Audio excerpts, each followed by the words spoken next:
If you want more money, leave. Being a bit vague on purpose. Retelling the story with permission in the first person. G*******. Edited with the corrected degree required, as many pointed out. Personally, I never graduated college, so I will mix up bachelor's and master's, as I have no personal frame of reference. A few years ago, I started a new position. The manager encouraged me to get my licensure, and they'd promote you to assistant manager, but had proven myself over the years, and had earned the title assistant to the manager, and had the office running smoothly. Here's the thing, licensure requires a bachelor's degree. So I went back to online community college to finish my associate's degree, then online college to obtain my bachelor's degree. I'll be graduating later this year, and will have all other prerequisites to take the state exam in December. Early spring, my manager started to show the seeds of doubt that assistant manager was not going to be available with the current ownership, as the new owners don't believe the company is big enough to require assistant managers. So, instead of the $20K plus raise with increase in title and responsibilities, I was told a $6K raise should occur, as generally the company pays more for employees in other departments that have completed higher education. Then it became, without a title change, there can be no increase in pay.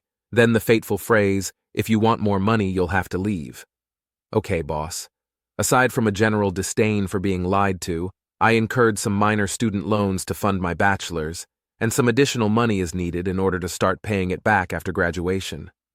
I gave my resume to a colleague in the field and asked them to keep me in mind if they hear of any openings, expecting to hear something late this year or early next. However, in early June, just a couple weeks after reaching out to my colleague, I'm getting interviews for a new job that I never applied to. A couple weeks after that I accepted a job offer that was more than the $6K raise. I actually got to see a shocked Pikachu face in person when I told the manager I was leaving. They never saw it coming. I was gracious with a longer than industry standard leave notice. Although the new job is a bit more of a commute, I am much happier in the new company. I've heard through the grapevine as my replacement is still struggling with even the basics of my old job. Told to dress up for sleazy functions. When I was 19, I worked at a waterfront bar where naughty's harassment was part of the job. KPMG were our neighbors and the investment wankers were totally entitled. I was waitstaff, which had the added bonus of having to wade through a dance floor with plates only to get grabbed, blocked, and grinded up against. Management would tell us to laugh it off. Then, they decided that for functions, female staff would be required to wear black cocktail dresses with heels. Staff pushed back over the heels. It was an OH and S suit waiting to happen given the wet floors and staircases, so management reluctantly dropped that demand. But they were adamant we had to wear cocktail dresses. I really had no interest in dressing up for the sleazy men that frequented that bar, but for whatever dumb reason I had at 19, I wasn't quitting the job. So I wore a cocktail dress, a black boob tube thing. I also decided it was time to grow out my pits. They never directly confronted me about my new body hair. They just put me out back to cut lemons for drinks all shift every time there was a function on. I'd do it happily, hanging out with the kitchen staff in my totally inappropriate strapless dress. Those shifts were the best part of the job. Entitled mom thinks it's okay to manhandle a child. For context purposes, at the time I was 8. I was a very smart yet dumb child. ADHD is wacky. This happened at a restaurant that my private school used for spirit nights, or going away parties for staff, so I was familiar with the playground out back. One day I was there with another friend and his family. We eventually split up, and I wandered over to an area with tires in the ground. However, some of these tires were loose, so you could just roll them around. Being the ball of energy I was, just pushed it around and chased it. At some point, entitled kid, EK, took the tire from me saying it was his turn. I didn't really care, and just moved on to something else, most likely playing in the hollow school bus they had. The bus, as I remember, had a slide out one of the windows and monkey bars out the back. After a bit, I noticed EK had abandoned the tire, so again I went back to play with it. Same thing happens where EK took it from me again and I just didn't care. Once again the tire was abandoned, and I wandered over to it, but this time EK noticed what I was doing and started chasing me. At the time, I was laughing because I didn't realize what was going on. After I got into the bus and saw his face, I got scared. He got me into the back corner of the bus and would not let me leave. I was terrified. I didn't know much, but I knew that if I didn't do something, I could get hurt, or worse. So I shoved him away and attempted to make a quick escape down the window slide. Before I could even get halfway down, a mom grabs B by the collar of my shirt and started yelling at me. "EP, did you just shove my kid? Are you crazy? Whose kid is this?"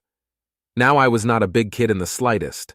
I was, and still am, scrawny. My shoulders were pointy, and if I had my shirt off, you could always see my hips and rib cage. I later found out that I was built similar to my dad when he was younger. Another parent, who had beer in his hands, either drunk or just loud, started shouting along with her, "Hez not my kid! Whose child is this?" At this point, I'd been let go, not before EP plopped me back on the slide and shouted in my face, and stormed off with the other parent to find my mom. She was inside ordering our food and getting a small drink for herself. My friend's mom was sitting outside and quickly retrieved me. I was blubbering and sobbing. I was scared out of my mind. My mom came out as the parents talked to her and demanded her to punish me for beating up her child. My mom glimpsed one look at me before raging at both parents while my friend's mom tried consoling me with promises of candy. Normally that would work, but I was beyond that point. My mom then came over to me and swooped me up, talked a bit with my friend's mom, then left with me. I was shook from that experience. I think my mom was too. We didn't go back there for a very long time, probably until I was just getting out of middle school. I remember walking out back and just standing there and observing. The bus and tires were gone, replaced by 2 little play places. I stayed close to my mom while we were there. I'm 18 now and have talked about it with my mom. I mentioned to her at some point EP grabbing me, and my mom told me she would have decked her right there if she knew that. I'm thankful she didn't.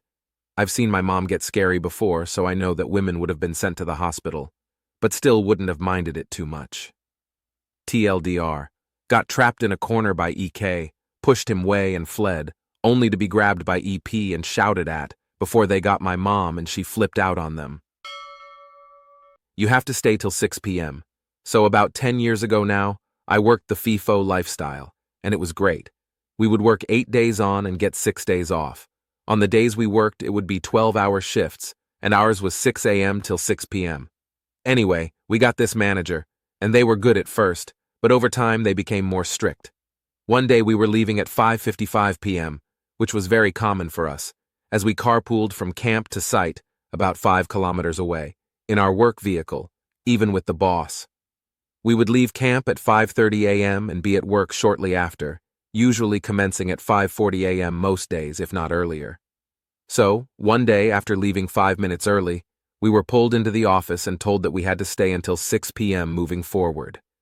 Even after we mentioned that we mostly ate at our desk instead of going to the lunchroom, cue malicious compliance. The boss would get to the car at the normal time, 5:30 a.m., and we wouldn't get to the car until 5:50, even 5:55 a.m. at times. We stopped eating at our desks and took our 2 breaks away from work in the lunchroom. If disturbed, we'd ignore it or say we'd get to it after lunch. And we stayed till 6 p.m., even if work was completed. Some urgent tasks that were normally done while most people were on breaks stopped getting done or took longer. Sometimes the work carried over to the next day. Their manager caught on about 3 weeks later and asked us why. We explained what had happened. That afternoon we were informed we could leave 5 minutes early moving forward, as long as the work was done. Let's just say the manager only lasted another 6 months, not sure if they were forced out or quit. All music must be approved. I'm a door greeter at a local shopping center, and the bosses on up high have allowed me to play my own music. Up until now, it's been the same 15 or so songs for the entirety of every shift, and if I have to hear Too Sweet by Hozier one more time, I'll cry. While I stand there. The one caveat? Each and every song I submit to the playlist must be approved by the managers or whomever that task is delegated to. Now I have a large, unique, and eclectic music taste across basically all genres, so my playlists are big, very big, 12 hours plus levels of big. If they want to tell me which songs I can and can't play, they can trawl through all 12 or more hours of my playlists, and I will submit multiple, with songs shared between them. Gotta make sure the playlist remains compliant, of course. It feels good to waste their time, and even better to introduce them to new songs. Edit. After reading all your comments on this, I have realized that it would not actually be the malicious compliance that I estimated it to be, and would in fact just be me ruining it for others. Thank you all for your input, and I will instead be submitting a handful of songs every week or so. Update. I told my manager what the plan was. Turns out he's actually super chill, and he said that while it definitely would lead to having the choosing music idea scrapped, it would be kind of funny and he wants some music recommendations from me. I let him know that now I'll send in a handful, like 4 or 5 songs a week, and build up the playlist over time. So technically happy ending for everyone? You want to steal my lunch? Eat my period. This is the classic story about that asshole who steals food from the work refrigerator. It was about 10 years ago. At least twice a week, my homemade lunch would disappear from the fridge. The thief had the decency not to take the box, which I found empty or almost empty every time. I was new and quickly discovered by talking to my colleagues that it was the work of a misogynistic jerk with whom I obviously didn't get along. He wasn't new to this, but the management never did anything fine. I'm a petty person, and I have time to spare. I started bringing decoy lunches that I put in the fridge, and I would eat a sandwich that didn't need to be refrigerated. After 2 weeks, I started talking to everyone, including him, about this new wellness method I had discovered and was following to the letter, collecting my menstrual blood to eat it. I even showed a video on my phone where I was preparing the meal and emptying my menstrual cup into it. I am well aware of the severe risks associated with getting into contact with someone else's blood, so rest assured that it was not true. I just wanted to get him to believe it. It is possible, however, that he ate my feet's dead skin. Anyway, he took a week off after that, and our shared fridge became a safe place to store our food. A regular kept spoiling a show I was watching. I used to work in a comic shop, and we had a lot of regulars who would come in every week who I got to know fairly well. There was one guy who had mentioned he liked Stargate, so one week he came in and I mentioned to him that I'd started re-watching Stargate from the very beginning. I also mentioned that I'd never seen the last 3 seasons or any of the spin-offs, so I was excited to see them. The first thing he says is, "Oh, so you don't know about detailed description of something that happens in the final season."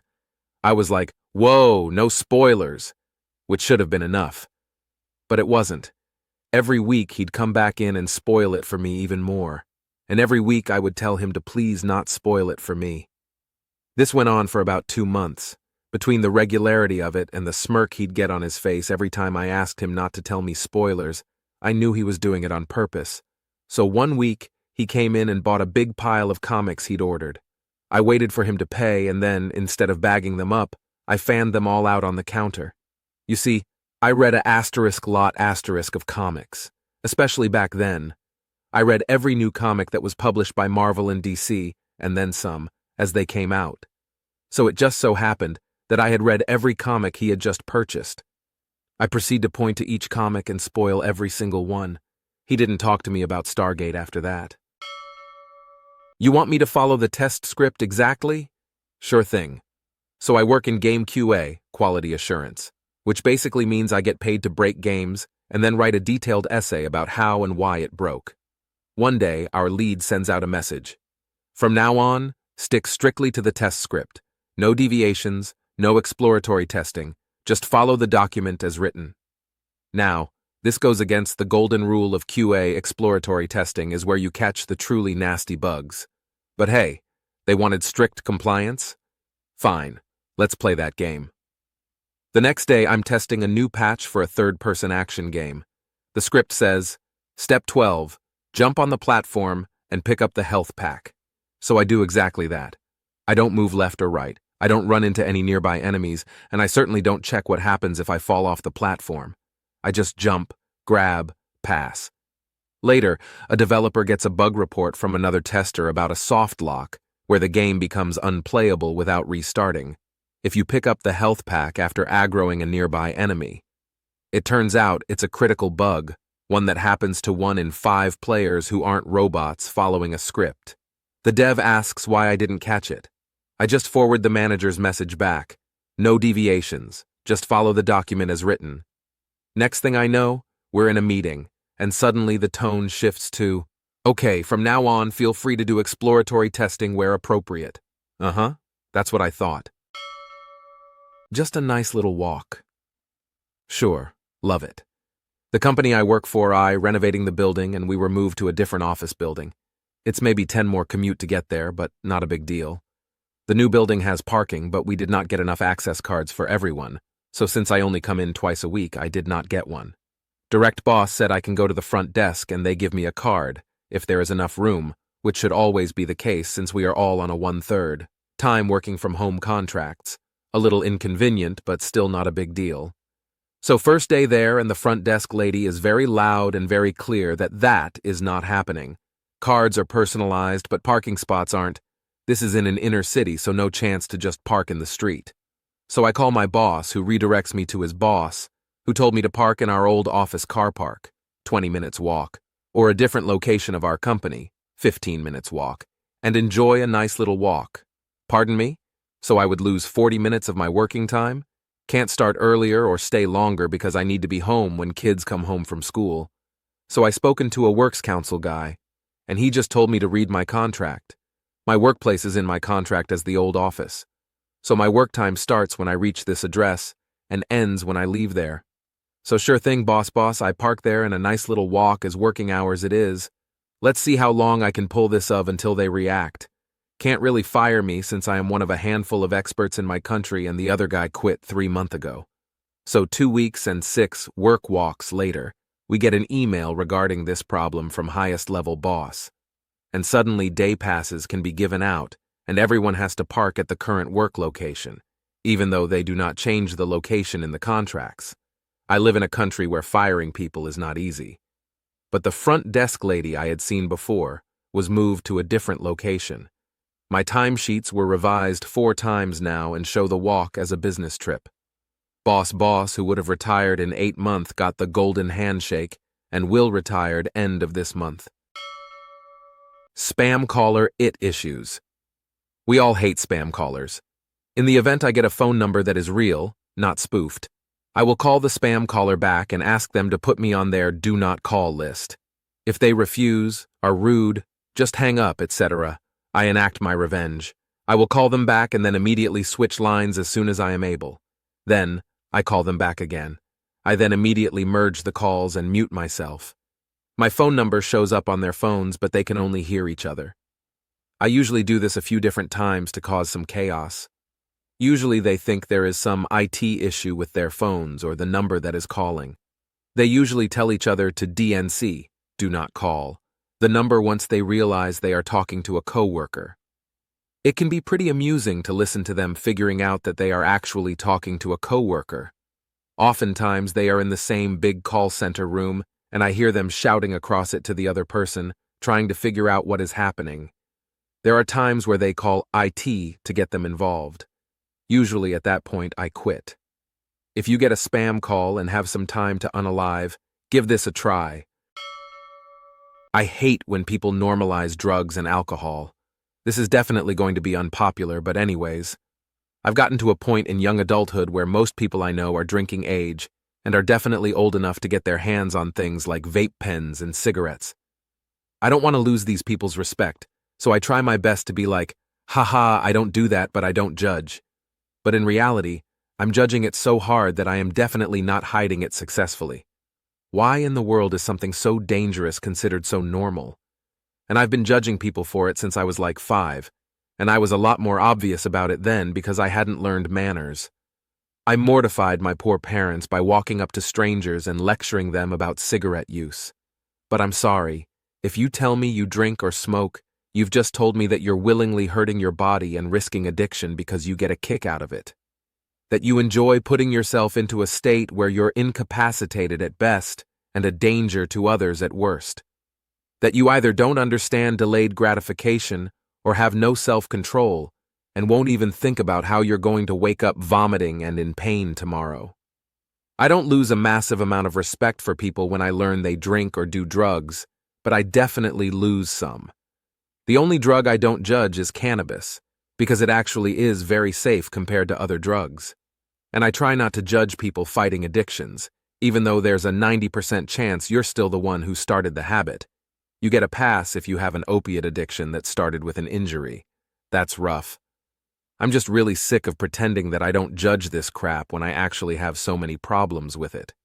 More and more of my old high school friends have become frequent club goers, and it hurts my soul to see them hurting themselves like that. You can judge me for my vices. I don't eat well, and I love sugar. I spend too much time on my phone and social media, and my sleep schedule is basically a roulette wheel. But I also avoid gluten because I'm allergic, and I know tomorrow I'll wake up vomiting with a headache, no matter how yummy that food looks. I drag my ass to dance several times a week because it's healthy. I schedule days out so that I get off my screens. If you decide to drink or do drugs, I'm judging you. You're being an idiot, and I'm judging you. Doctor, if you drink or do drugs, I'm judging you for it, even though in person I try to pretend I'm not. Don't be on your phone while on the clock. This happened a while ago, but it's my favorite and most genius malicious compliance I've committed. I was working for a site work excavation company as a laborer on a pipe crew. I'm not a phone at work kind of guy. I don't like texting all day while at work, and I'm not that involved in social media, so all I would use it for was to pull it out of my pocket to real quick to check the time. Foreman I was working with said I can't be on my phone while on the clock. I told him I'm not on my phone, I'm just looking at the time. He responded that if I wanted to look at the time to get a watch. Okay, I went to like 5 pawn shops until I saw a relatively cheap pocket watch and bought the shit out of it. Next workday, I overly exaggerated my efforts to look at the time, making it look like I was trying to hide phone use. Of course, my foreman jumped right down my throat. I told you no phone even to check the time. It's not my phone, it's my new pocket watch, I said with a shit-eating grin. He seethed as he walked away. Never bothered me about anything else, and I went back to my usual crew shortly after, and it was no longer an issue. Scan every item individually. Okay, boss. I once worked at a big box retail store where management loved making up random rules to boost productivity. One day, our floor supervisor decided we were no longer allowed to scan full cases of items. We had to scan each individual unit, even if there were 24 identical cans in the box. His reasons? Inventory accuracy. I pointed out that the system already accounted for cases properly, and this would slow down stocking. He just said, "Don't care, one at a time. That's an order." We began doing it his way, and it went well because we didn't really get a lot of same items that day. However, on my next shift, I got a pallet of canned corn, 96 cans in 4 large cases. I cracked open every case, scanned each can one at a time, and placed them carefully on the shelf like I was arranging fine china. It took me about 40 minutes to do what normally takes 10 minutes. I did this for every similar item the whole day. By lunch, the back room was a disaster. The line of carts waiting to be stocked had tripled, and other departments were short-staffed because people had to come help us. By the end of the day, the supervisor was fuming. "Why is this taking so long?" I reminded him what he said. "I'm just following your order exactly." He tried to backpedal, but I asked if he wanted it in writing that I should ignore his previous instruction. He dropped it. By the next day, rule was gone. We were back to scanning cases. Revenge on a racist manager was worth the backlash. So I used to work as HGV mechanic in the UK. As a black British man who migrated to Wales legally at the age of 5, I didn't know what racism was until I started noticing that some people were treating me differently because of the color of my skin, and in worst cases just made racist comments directly at me or around me. Soon after getting into the trade, I started experiencing casual racism from college tutors' students during my 3-year block release apprenticeship and from my work colleagues. I'm usually cool and collected when in difficult situations or when people insult me. I don't believe violence is always the answer, so I'd rather address the issue if someone insults me or just ignore the comments. But people have limits, and there's only so much a person can take before they snap. During my 4th and 5th years at a main dealership, we had a new manager, and straight away the were off. Any people of color or minorities reading this will understand. His energy towards me was off. He treated and talked to me differently than he would to the other mechanics who were all white. For example, it started off with small comments and actions such as going out of his way to touch my afro hair as if I was a different species. He knew I was originally from Africa, and he would make comments about my name, which was also African. He said, "You need to go and talk to your mother about that name." One day I was in the workshop standing next to the supervisor, and he came along and looked me in the face and made a joke about creating a fire outside to make smoke signals in order to communicate with my African friends. The supervisor laughed, and I kept my cool and a straight face. Next, he went out of his way to try and humiliate me in front of everyone during break in the canteen. He said something along the lines of why they shouldn't let blacks into college and universities because they have low IQs. The final straw was when I was standing at the parts counter waiting for my parts to carry out a job with my hoodie on as it was a cold day. He thought the supervisor was around the corner and said, "Never trust a colored man with a hoodie on." This sent me over the edge, and I was furious for days. Some of you might say, why didn't I report this behavior to HR? HR in this company was awful, and claims of bullying were never taken seriously or investigated. While trying to get over and calm down from the incident, I was also thinking of ways to get my revenge because, even though I'm non-confrontational and not aggressive, it'll always make you pay for what you did to me, sooner or later. The manger had this thing he used to do for us, where he would buy a bunch of crisps, snacks, and drinks in bulk from the wholesales, and then he would charge us 50p for a drink or chocolate bar, and then he would use that money for Christmas drinks ECT, but he only asked that we paid in 50-pence pieces or pound coins. Moving on, one of the mechanics who was always in financial difficulties paid with a bunch of change such as copper coins and silver coins, and the manager gave him a bollocking and told him off for doing it. While trying to get over the racist comment he made about me wearing the hoodie, I remembered this incident about the change. So I went home one day and took the time to count out a few pounds worth of coppers. Using 1p and 2p coins, I counted out 4 pounds worth of money and took it on to work the next day, took some snacks and paid using all that change. I went on with the day and waited for the carnage to begin. During our first break at 10 a.m., the racist POS manager stormed into the canteen and demanded to know who did it, and I proudly admitted it was me while looking at him in the face. The man was furious and started shouting and complaining, "You guys have nothing better to do. I'm not going to be doing this anymore because you don't appreciate it." He stormed out of the room, and I had the biggest grin on my face. I received backlash from my supervisor who knew about these racist comments I was receiving. He said, "You've ruined it for everyone now, and you better bring in the correct money tomorrow." In conclusion, I left the company soon after because I fell out with most of the people there due to not being a sheep and not being part of the work clique. I believe I was being treated differently and unfairly. The racist manager was sacked from the job, but he was told to resign instead so it would save him the embarrassment. Just to add some insult to injury, I refused to accept the food he bought for the whole team on his final day by not going in the canteen while they were all in there. I just worked through my break. He even had the audacity to come over to me and told me to behave myself while he was gone. Maybe he expected me to reach out for a handshake, but I didn't even say anything to him or show him an attention. I hope you enjoyed this story even though it's not that petty, but I myself think it's hilarious every time I think about it. And remember, guys, don't let people treat you like shit and get away with it. Everyone deserves a decent level of respect no matter what race, religion, gender you are, or if you have a disability. Let me know your thoughts. I'm addicted to gooning and I feel disgusting. I beat my meat like 5 times a day and I'm sick of it, but it's like I can't function without it. I do when I first wake up in the morning, a few times throughout the day, and at night before I go to sleep. Sometimes it gets to the point where it hurts to do it, but I don't stop. I've tried the whole do other things to occupy yourself thing, but it never works. I just get horny while doing whatever I'm doing to distract myself. Sometimes I just beat it while listening to music or hump a pillow while watching YouTube. My whole family is religious, and I am too, and I feel like I'm such a sinner and I'm disgusting because I know I'm not supposed to be doing it. My mom thinks I'm so innocent and such a good person and she brags about me, but I know she shouldn't. and I feel like a liar. And I always feel like I want to beat my meat when I'm mad, stressed, or even sad. I think about it when I'm eating, talking with others, and the worst part even sometimes when I'm saying prayers, and then I get mad at myself and I get even hornier. I feel so disgusted with myself. My best friend thinks I'm her biggest supporter. I'm actually incredibly jealous of her. I, 26F, have been best friends with Claire since we were 11.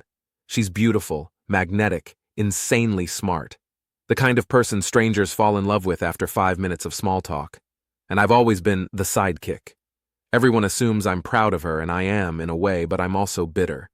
She got into our dream college. I didn't. She landed a high-paying job fresh out of graduation.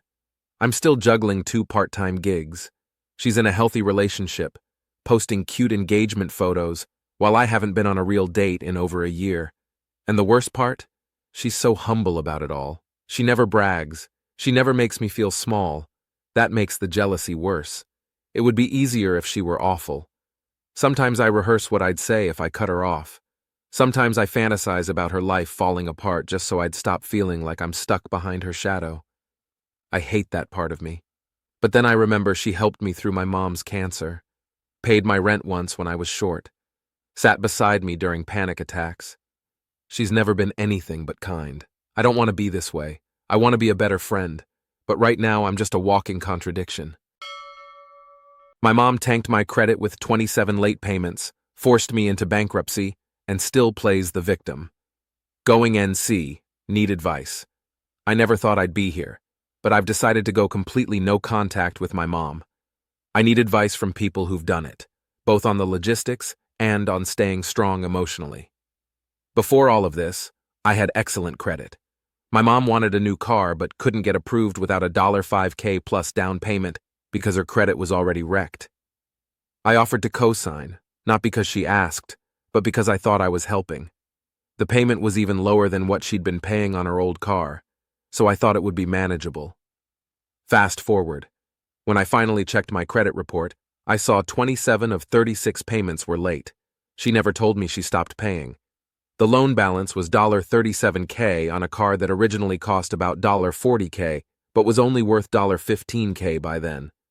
I also paid $3,600 for a repair she never acknowledged or paid back. This wrecked my credit so badly that I had no choice but to file for bankruptcy. That will be on my record until I'm 46 years old, for a car I never even drove. When I confronted her, she didn't take responsibility. No apology. Just sarcasm, deflection, and making it about how I was throwing it in her face. Recently, I told her I needed room in my budget to buy a car for myself so I could get to work. She refused, even though she's in a better financial position and has assets she could use. She talks about building generational wealth and breaking curses, but her actions have done the opposite for me. I was rebuilding my life, and she took that from me. The emotional damage is just as bad as the financial mess, so I'm cutting all contact. I'm removing her from my phone plan, changing her number, blocking her everywhere, and telling family not to pass messages between us. For those who've gone NC, how do you make sure there are 0 backdoors for contact? How do you deal with the guilt when it creeps in? What do you wish you'd known before cutting a parent out completely? Entitled mom tried to get my dog banned from the park because her kid is scared of big dogs. I have a German shepherd named Max. He's a gentle giant, trained, leashed, never aggressive. He's basically a service dog without the vest. We go to the same park every day, same trail. Last month, this new mom starts showing up with her 3-year-old. Every time Max walks by, the kid shrieks and runs to her. No problem, I steer clear, leash short. But after a week, she comes over to me and says, "Your dog is scaring my child. Can you please walk him elsewhere?" I said, "I'm sorry, but we have every right to be here. I keep him leashed and controlled at all times." She scoffs and goes, "Yeah, but you could choose not to. Do the decent thing." Next day, I get a visit from animal control. She filed a complaint. They came out, observed Max, and said we're clearly doing everything right.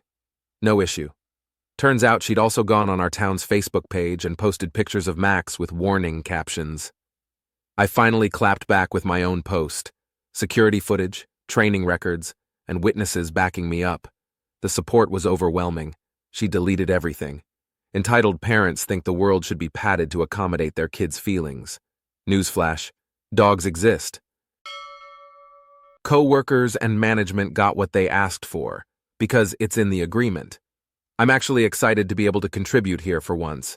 This is currently taking place in a casino in a province in Canada I work at, and it is a bit multifaceted, so I will apologize for the long read and there is a TLDR at the end. To start, we're technically government employees. Don't ask me why, but we're also union.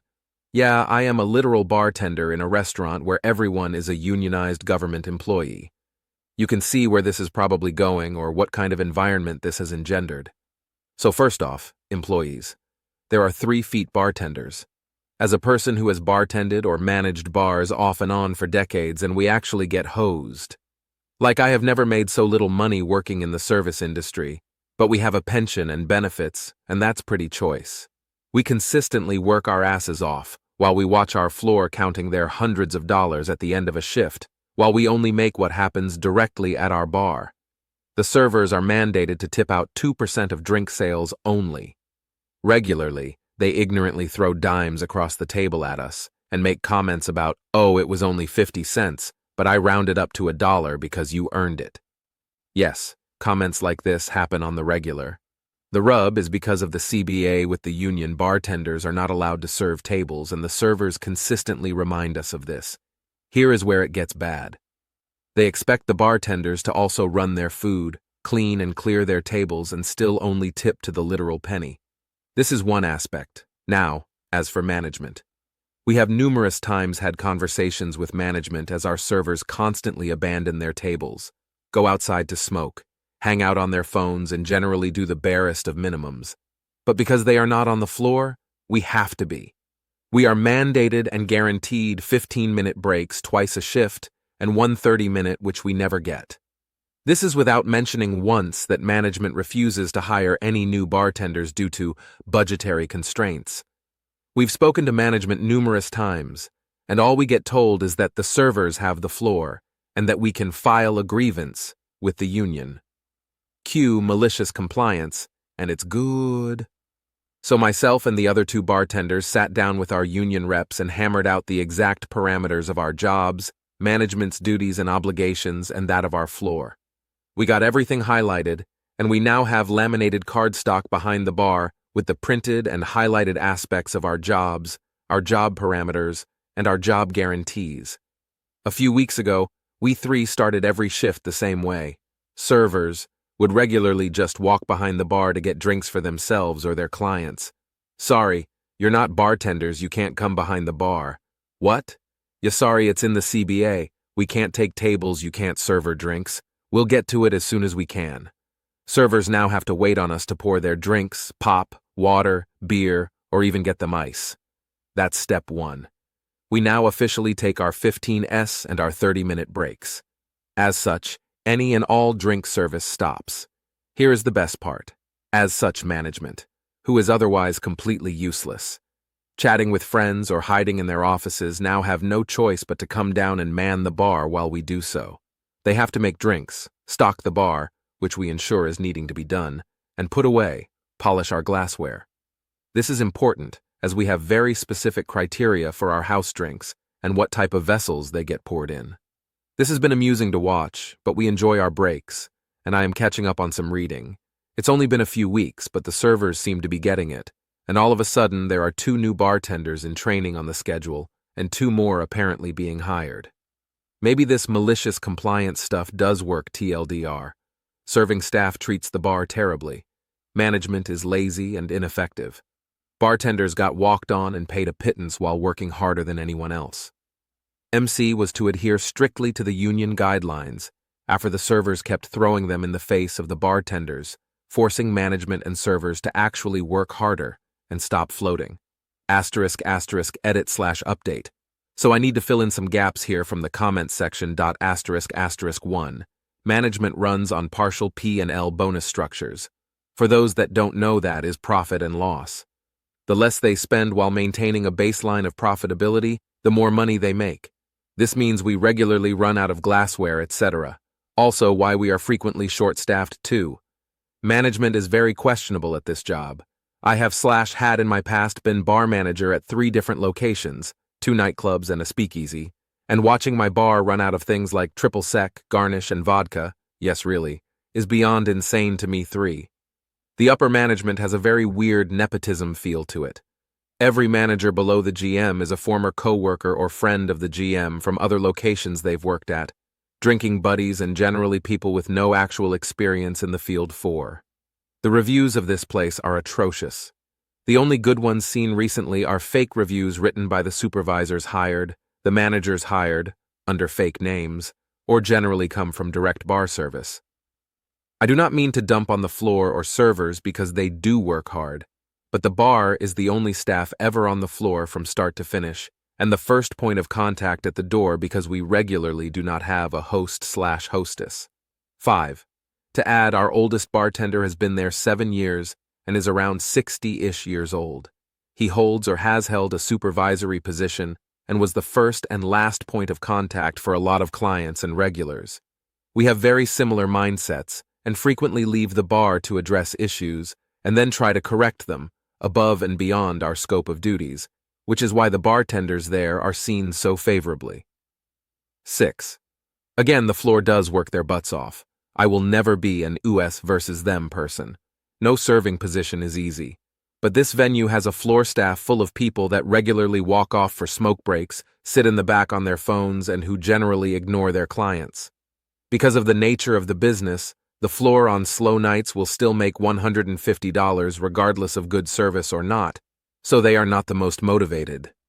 Case in point is one table who just last night waited almost 20 minutes just to pay their bill because their server was outside smoking and on the phone. 7.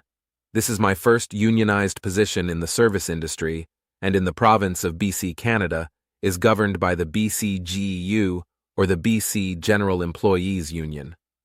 I have never been in a position like this, and while being the newest person took some time to rope in the other 2 long-term bartenders to actually do something about the working conditions. All of our new hires behind the bar will be notified of their rights and will not be fed to the wolves. It's not how we operate 8. If the job sucks, it is time to dip. Yes, this is a stop in my life that is currently necessary. I own a business but have a kid, and this job offers me a pension and quality employer-paid benefits. I have 2 years of school left, and while I'm in my early 40s, having the stability for myself and my kid while having their braces and my vision prescriptions covered is a nice little safety net. I bought an engagement ring for my girlfriend, then returned it. I, 31M, was going to propose this summer. I bought a ring, had this whole plan for a trip, everything. But the more I sat with it, the more I realized, I don't think I want to marry her. I love her, but not enough to spend forever with her. I returned the ring last week. She has no idea. She keeps joking about, when will you finally pop the question? And I laugh along like everything's normal. I don't know if it's fear, doubt, or just the truth I've been avoiding, but a part of me knows she deserves someone who doesn't hesitate. Consulting engineers are second class here. Years ago, I worked as a consulting engineer at this company with a very tightwad CEO with multiple sticks up his butt. Everyone else was super nice. I engineered a machine that shipped to the Far East and was asked to go on site to start up the system. This was in the Northeast in February. I parked on an off-site parking lot to save my client the expense of parking at the airport and flew out on a cold, clear day and landed at my destination many, many hours later. I spent 2+ weeks working long hours to start up this machine. So many hours that I felt bad for my client and decided that I would not charge OT since it was a fixed price contract. Fast forward to my departure, I asked for limo service home because the car was frozen solid and I'd flown some 20+ hours and was severely sleep deprived. Nope. Only full-time employees get limo service. Consulting engineers have to drive themselves, decreed the CEO, even though I had been on their staff as an engineer for a long time, just not employed. I decided to charge full OT to the letter for every hour over 8, especially the all-nighter I pulled while there. It was the most expensive $80 limo ride he never paid for. I'm 20 years old and don't know how to tie my shoes. I see other people say something similar, but they're like, I still use the bunny ear method. This isn't what I mean. I can't do it at all, or any other kind of knot for that matter. It just does not go in my head. A few people have tried to teach me, but it never makes sense. I looked it up on WikiHow once when I was like 14. The illustrations made no sense, and the way they worded things made no sense. Two things that will probably be asked, so I'll just answer them here. Do you have a learning disability? I am autistic, or rather, what I have was still called Asperger's when I was diagnosed with it. Not sure if that in of itself is considered a learning disability. This whole thing with knots is the only real obstacle I've encountered, though. Sure, I struggled with some math concepts later on in school, but a lot of people are bad at math, or perhaps are less embarrassed to share that they suck at math and not that they can't tie their shoes. Second one, are you left-handed? I've heard this matters, and yes, I am, but not to the point where I do everything left-handed. It's like 60% left, 40% right if I had to guess. There's lots of things I learned right-handed because I didn't know you could even do them a different way, if that makes sense. Because of this, I don't see why it would hinder me so much. Again, whenever I tried, it was never a coordination issue, but an issue of no one being able to describe it in a way I understand. I'm honestly not as embarrassed about it anymore as I was like 3, 4 years ago. It just kind of humbles me a bit whenever I see or hear about someone else not being able to do something I can do easily, because it reminds me that everyone else has their struggles and that brains are weird. As for why I'm posting this, I guess I just want someone to relate. You might as well let me finish it myself. I used to work on the loading dock of a fruit packing plant. The plant would get orders of a certain amount of heavy boxes of kinds and sizes of fruit, usually apples, and we'd use forklifts to bring our palletfuls of boxes from cold storage, reload those boxes by hand onto different pallets to fit the order, and then load the order into semi-trucks to be shipped. The apples were clean-ish, but the boxes and pallets were not, so it was dusty, physical labor for sometimes more than 8 hours a day, but we all pulled our weight. One coworker was not always that bright, but had somehow convinced himself he was smarter than the rest of us. Think assistant to the regional manager vibes. We were in the middle of loading an order, and it happened to fall to him to do most of the hand stacking, as it sometimes does, while the rest of us were finishing other necessary jobs. The previous order I had done most of the hand stacking, which was fine, while he had been somehow nowhere to be found till the very end.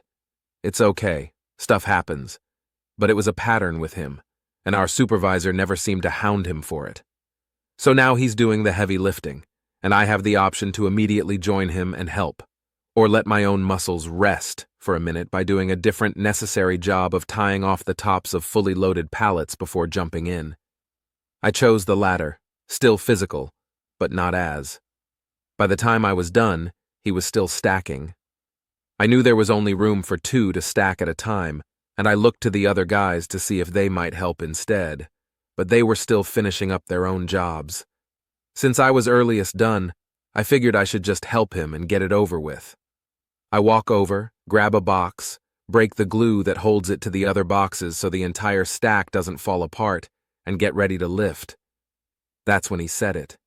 You might as well let me finish it myself. For whatever reason, this had been a thing my supervisor had been saying the last few days when coworkers had been slow, kind of teasing them, but also trying to light a fire too. So here's him, borrowing my supervisor's line, directing it at me. I could see he was angry and felt justified. I froze, box in hand, glue half broken, and looked up at him. Okay. I let the box fall and walked across the dock to where I now see the rest of my coworkers and my supervisor watching us. Their work was done, and they were all standing there, waiting for Shane to finally be done with his. I just realized they'd seen and heard everything, and I expected my soup to chew me out because he'd always been adamant about not letting stupid arguments get in the way of our job. He didn't say a word. None of them did. I maintained a calm, casual pace across the dock, almost feeling Shane's eyes, we might as well call him Shane because why choose a fake name at this point, bore holes into my back. Then I joined the rest of them to watch Shane finish his stack. It was only a couple more minutes, but it was glorious. It was as if we were all just taking a moment before the next order, but no one else crossed that dock to join him. I watched as the moments stretched, box after box, and could almost see his mind trying to work out what exactly had just happened, like gears spinning, but not engaging. I've worked a lot of crappy jobs with not always the best of people, but this is a moment I keep coming back to. It makes me smile. I just want to vent my feelings tonight. I'm crying as I write this. Last week, my boyfriend and I planned to meet up on Thursday, and he immediately agreed. But on Monday, he said he might be busy, but then he insisted we get down to business anyway, as if he always said he had a plan and it was okay. I even asked him repeatedly if he was sure, and then he promised me they'd do it in a month and that I wouldn't see him again. So I went to my grandma's because that was part of my plan. She lives near his house, so no way. I stayed there because of him because I was planning namin kasi ako kasi sobrang nasusuka ako in jeepneys or buses. Kaya ayoko I commute to work talaga, and I hate na hot kong mag. I commute to work pero for her and me na din kasi I miss ko siya 1 month na di kami nagkita and balak ko talaga na mag, stay in lola ko until Saturday. So 5 days ako magi-stay para no mail commute to kasi may kukunin din ako sa city on Saturday, which is the last day na mag and stay ako. Suddenly he gave me the bad news that he is too busy and has so much to do. Bukas na kami mag kikita hajak yung plano namin bukas na kaso biglang boom, busy si dawa. I understood him really. I see his messages naman kasi nag swapak kami, and I know he does a lot, but no matter how I try to understand, but the disappointment is just too great. It's so disappointing. I feel so disappointed because I'm the type of person who doesn't feel comfortable staying over at other people's houses, even if it's just my grandma or someone who doesn't want to stay at home. But I stayed, for him, so we could see each other. But ultimately, I felt like everything I did was pointless. That's how I feel. It hurts so much that I'm disappointed. Is it possible that I'm disappointed? Nag expect kasi ako eh. You want me to provide a good reason for why I want to use my vacation days? Time to trauma dump. So I work in a pretty low-stress job, which makes it absolutely hilarious that my boss demands that whenever we take our paid time off, we give a good reason. Like, dude, why do I need to give you a good reason to take my vacation days? They're mine. I'm entitled to take them to dedicate the time to my new hobby of staring at the ceiling. It ain't none of your business. Well, I had planned to take a few days off to recharge after a very relatively intense work week. Unfortunately, the boss thought this was a great time to send out a reminder email that if we intend to take time off, we need to provide a reason and have it approved. This was a mistake on his part. I went into his office, head hanging low, and started talking about my dad's cancer, how intensive chemotherapy was. I didn't make myself cry, but I was putting that theater class I took in college to good use. I might have even hit him with, and I'm just so used to seeing my dad as this strong, invulnerable guy, but he's just human, you know? And soon he might be gone. How do you even deal with something like that? Now, by this point, my dad had been cancer-free for years, so this was purely performative, but my boss just looked so uncomfortable, it was great. I wish I could say this caused the boss to send out an email saying we no longer needed to give a reason for our time off, but no such luck. Instead, I just kept coming up with other traumatic life experiences to justify my vacations. I think my grandma was unalived 3 times these past few years. Poor woman. I may have to come up with something new for when she actually does die. My boss still gets visibility uncomfortable whenever I come to ask for time off in person instead of via email. It's kind of hilarious to me. I fell asleep on the sofa, and when I woke up, this guy was looking up my skirt. I pretended to still be asleep. The guy was a friend of my dad's. I've known him for years and years. He drives me to school sometimes. I was tired but didn't want to go to bed, so just rested my eyes and didn't expect to actually fall asleep. But when I did, I woke up and he was looking over at me. I kinda liked being looked at but didn't want him to know I was awake, so I pretended to be asleep while he kept looking at me. My heart was beating so hard the whole time. Can't stop crying. I don't know what this subreddit is, but I'm allowing myself to cry for the first time in a very, very long time. I get really bad emotional migraines from crying. to the point of having to get a shot of something that I don't know exactly what it is.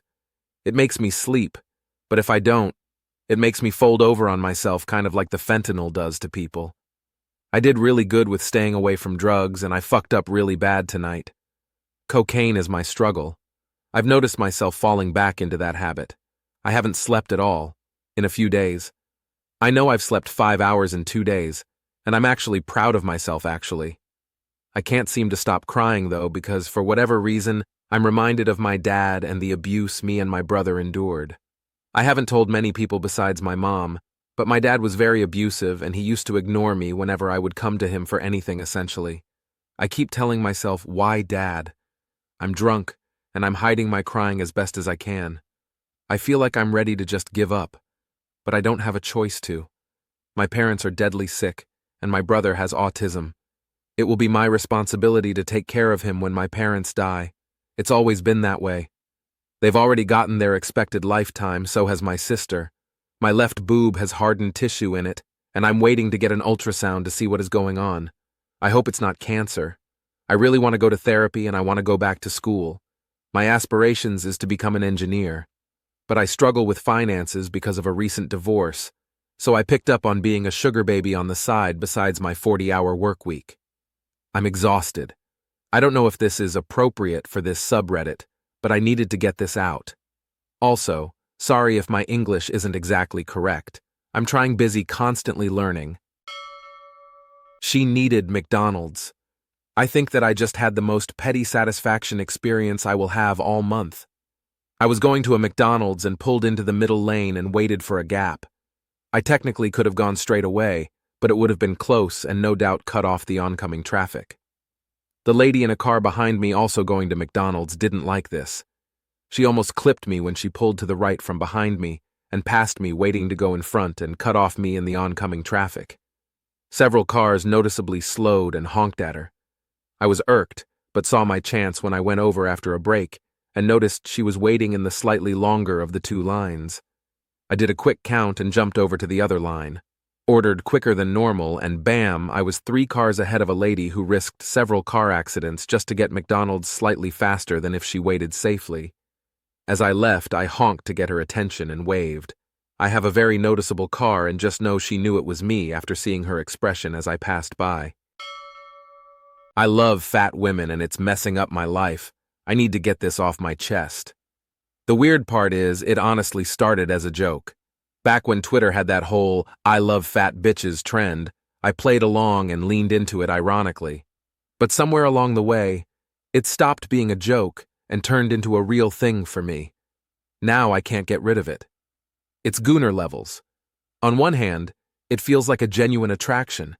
I just find fat women really beautiful and comforting in a way that's hard to explain. On the other hand, the more I notice how much I obsess over it, the more I feel creepy? Feels like I'm objectifying them or reducing them to just their size. Sometimes I catch myself scrolling for hours, seeking out content, and afterward I feel gross and ashamed. It feels less like normal attraction and more like compulsion. I don't want to be that guy who makes people feel fetishized or unsafe, especially as a trans man who already knows how it feels to be looked at through a weird lens.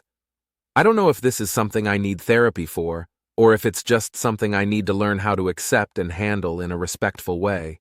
But right now it feels more like an addiction than just attraction, and I hate the way that makes me feel about myself. Gulp hash, I heart fat women. Rules are rules, unless you don't like them. Office edition. Worked in a pretty low-key, chill office of about 5. Mostly younger women with younger children. That's kinda relevant. I asked if they would drop mail at the post office or make a bank deposit on the way to or from lunch. They always went out.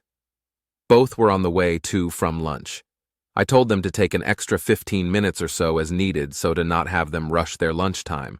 So new woman starts and her and another person come to me and tell me that under Fair Labor Act and various other rules requirements they are to be additionally compensated, get mileage for vehicle use and so forth.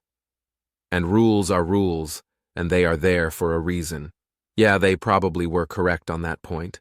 I removed the ask that they go to the bank and such. Now, Some days later, one of the staff come to me to say they will be in about half-hour late on such and such day as their kid has to be dropped for something. No problem, I tell her, but she might as well just come in at noon. Why, she asks? Well, rules are rules, and the policy manual, same one they quoted to me, states that if they are more than 15 minutes late, PTO must be taken. A second policy, same manual, requires PTO be taken in blocks of 4 hours. This was not a well-received announcement. Okay, some of you are already probably responding with this being a dick move on my part. I gotta point out that these folks often had kid stuff to do. School events, Dr. Apt, kids missing the bus, and so forth. They would need to come in late, leave early, and so forth. Usually an hour or two here and there. My attitude about this was always, do what you gotta do with your kiddos. Let someone know if you'll be gone and just make it up whenever. It was a complete honor system. Didn't write it down, didn't really pay much attention as they were adults, honest, knew what was expected of them, and I trusted them to do the right thing. Needless to say, that PTO thing was my making a point. They quickly decided they didn't need all those demands formally made, and we went back to them going to the post office and such when convenient for them and coming in late without penalty when needed.